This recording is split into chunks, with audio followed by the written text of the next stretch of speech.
Mais vous savez, le sans-fil, c'est de plus en plus important, ce qu'on appelle le fameux Wi-Fi. Vous en avez un petit peu partout, là. D'ailleurs, dans les cafés ici, dans le coin, il y en a quelques-uns. Quand vous avez votre ordinateur et que vous cliquez sur votre ordi, vous pouvez, regardez, là, j'en ai 1, 2, 3, 4, 5, 6 dans le coin du sans-fil. C'est pas le cas partout, malheureusement. Et quand on n'a pas de sans-fil avec notre appareil, parfois, ça peut nous causer des problèmes pour avoir accès à Internet. Alors, qu'est-ce qu'on fait?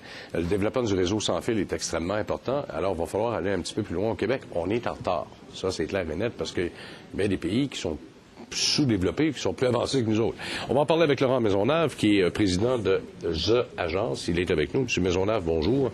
Bonjour François. Alors, l'Internet gratuit dans les centres urbains, on est loin de ça encore. Dans les grands centres, ça s'améliore à Montréal. Ça, c'est clair qu'il y a de plus en plus de bornes. Sauf que je remarque ici, là, de ce que j'ai là, de disponible comme sans fil, c'est des particuliers.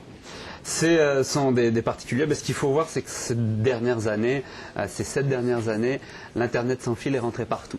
Est rentré dans les ordinateurs, parce que de plus en plus les gens ont des ordinateurs portables, ils ont des ordinateurs de bureau, ils ont des téléphones intelligents qui travaillent avec le téléphone sans fil, mais avec l'Internet sans fil. Donc il y a le Wi-Fi qui est à l'intérieur.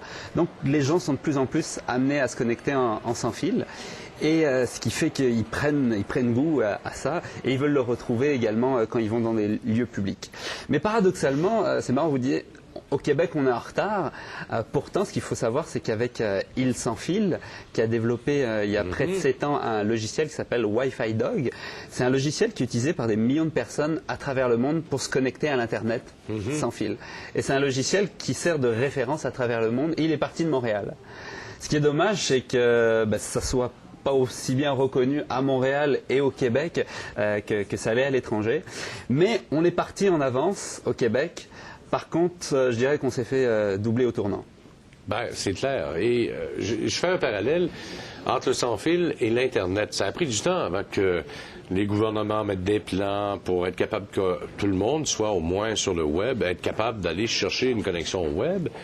Et là, on tarde à être sur le sans-fil, alors que ne serait-ce que le Nouveau-Brunswick, l'Ontario et je pensais à la République dominicaine, ils sont plus avancés que nous autres, pourtant ils sont pas mal plus pauvres que nous, on peut l'être.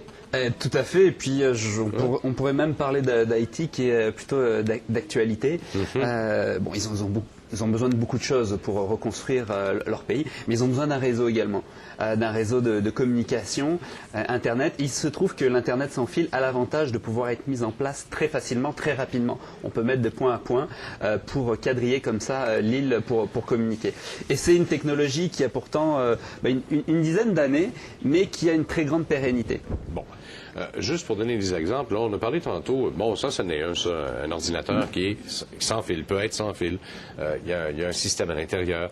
On pense au BlackBerry, on pense au iPhone, on pense à tous ces téléphones intelligents qui utilisent le sans fil pour être capable d'aller se connecter sur Internet. Ça aussi, là, on a tendance à oublier ce petit bidule qui est devenu quasi indispensable pour tout le monde, là. Moi, ça serait plutôt le compétiteur, on a les deux. Là, oui, on a l'iPhone. On ne fera pas de chicane pour ça. Non, tout à fait. Le meilleur est le mien. Oui. Mais tout à fait, c'est devenu un indispensable. Puis vous parliez des gouvernements qui ont pris conscience justement que c'est pas seulement de la technologie. Avec The Agence, je travaille dans les médias sociaux, les réseaux sociaux, mais le Wi-Fi, ça permet le développement d'un réseau social. C'est-à-dire ça permet l'accès à l'information du plus grand nombre. Et d'ailleurs, la philosophie d'Il Sans Fil, dès le départ, c'était ça. C'était de faciliter l'accès à l'information. Et les gouvernements en ont pris conscience.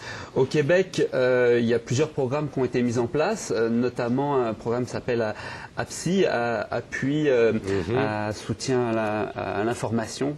Je perds le nom. D'ailleurs, sur lequel Il Sans Fil a répondu. Et on vient d'avoir, je vous annonce une exclusivité, on vient d'avoir la réponse du gouvernement. C'est très intéressant puisque pour nous aider, Il Sans Fil juste, c'est 7 ans, une cinquantaine de bénévoles, 135 000 membres. Aujourd'hui, on passe les 135 000 membres. 200 points d'accès, donc ce sont des commerçants à travers toute l'île de Montréal qui participent. C'est aussi un attrait touristique. Les touristes viennent, puis ils veulent se connecter quand ils viennent à Montréal. Et pour nous aider, le ministère des services gouvernementaux a la gentillesse de nous allouer un chèque de 8 659 $ cette année, qui correspond à peu près à la consommation en papier d'imprimante d'un mois du ministère. Tout ça pour dire qu'il y a une sensibilisation, mais il n'y a pas un réel, on va dire, mouvement de la part, au moins au Québec, du gouvernement pour soutenir ces initiatives. C'est dommage parce qu'on parle d'îles sans fil à Montréal. Il y a ZAP Québec, ZAP Sherbrooke, Montérégie sans fil, qui sont, on va dire, les petits frères d'îles sans fil qu'on a accompagnés et qu'on est fiers de se voir développer. Donc, une prise de conscience, peu de soutien. Je pourrais vous parler de la ville de Montréal, parce qu'on est à Montréal. Oui, allez-y. Et puis, depuis plusieurs années, on est en relation avec la ville de Montréal. On a même rédigé une étude à leur demande sur le développement de points d'accès dans les lieux publics, notamment les parcs.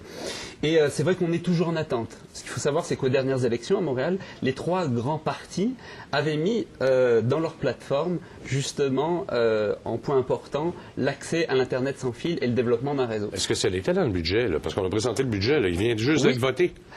C'était dans le budget, 1 million de $ qui est annoncé pour des bornes d'accès Internet sans fil dans les parcs. Mais ce qu'il faut savoir, c'est que ça avait déjà été annoncé en décembre 2008 par la même ville de Montréal. Donc, dans tous les cas, Îles sans fil se félicite que ça soit dans le budget. On se félicitera encore plus quand ça sera dans les faits et quand Îles sans fil sera autour de la table avec la ville de Montréal comme partenaire.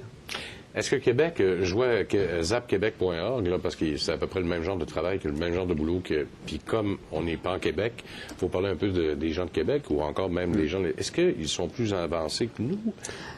Merle-Labaume est assez actif, lui. Il aime ça, être branché. Là. Oui, Plaine d'Abraham, entre autres, tout ça. Là. Je ne vais pas comparer les deux maires, mais c'est vrai qu'ils ont une réponse immédiate en termes de soutien local aux collectivités et notamment le maire de Québec.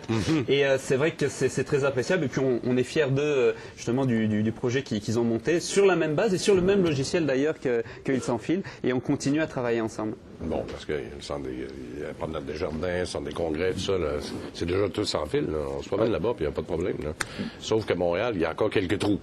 Oui, et le plus dommageable, c'est les populations qui en auraient peut-être le plus besoin. Je pense à l'est de Montréal, qu'on ne peut pas encore couvrir pour une question de moyens. Et quand on parle de moyens, on avait budgétisé ça à 200 000 $ par an.